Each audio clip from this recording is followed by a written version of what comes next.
Yan po may YouTube channel. Ito hawak ko na lang. Nangangalay na ako nagkakabit dito sa aking bayang stand na yan. Mataas pala. Minsan masarap din yung solong bahay. Yung kami lang na anak ko dito.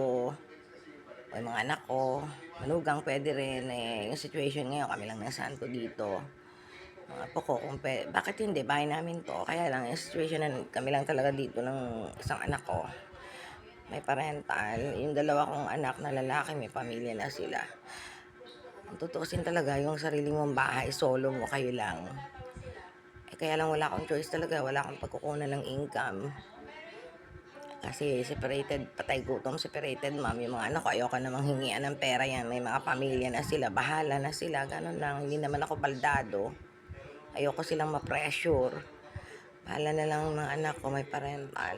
And then, yung sinasabi ko kasi mahirap din yung kalagayan ng sa mga bashers ko sa Facebook, yung mga monitoring regard sa mga itsura, kung ano yung effect sa kanila, kung minsan yung nakikita kang pangit and suddenly maganda, whatever, magaling ka na, maganda yan, nasa sa kanila na yan, emosyon nila yan. Iisa lang naman kasi kung minsan hindi ko rin alam kung yung mga nakatira dito, parental, mga edad anak, kung may mga kausap sila sa labas. Gusto kasi ngayon yan yung monitoring, kung ano yung sa Facebook ko, yan o hangin, whatever. Hindi ko lang maintindihan ako dito sa YouTube. Hindi ko alam paano mag-uusap sa ganyang klase. Or hangin, whatever. Kasi ako dito napaka-unfair din kung iisa lang naman din ang motibo. Ako dito nakahilata. Unlike sila, ayan, mga privacy. Pare-pare mga babae, hindi na namimili ng edad, walang gustong kahihiyan at pride. Makakapag-fix ka sa sarili mo bago ka bumaba.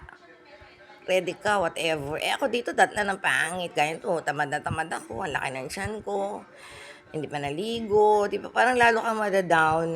Kasi la time may pride eh. Ayaw natin ng kaihiyan. Yan, napaka-unfair, di ba? Kung iisa man na sa mga kausap nila, whatever. Ako dito, datla na pangit. Di pa naligo. May mabaho. May mabaho. Looking mabaho. Hindi ako mabaho. And then yung mga koko, gano'n. Hindi mo nakakapanlata. Pero hindi, matatag pa rin ako. Wala kang paniniwalaan kundi sarili ko. That's all, folks. Lagay nyo sa kalagayan nyo. Try nyo.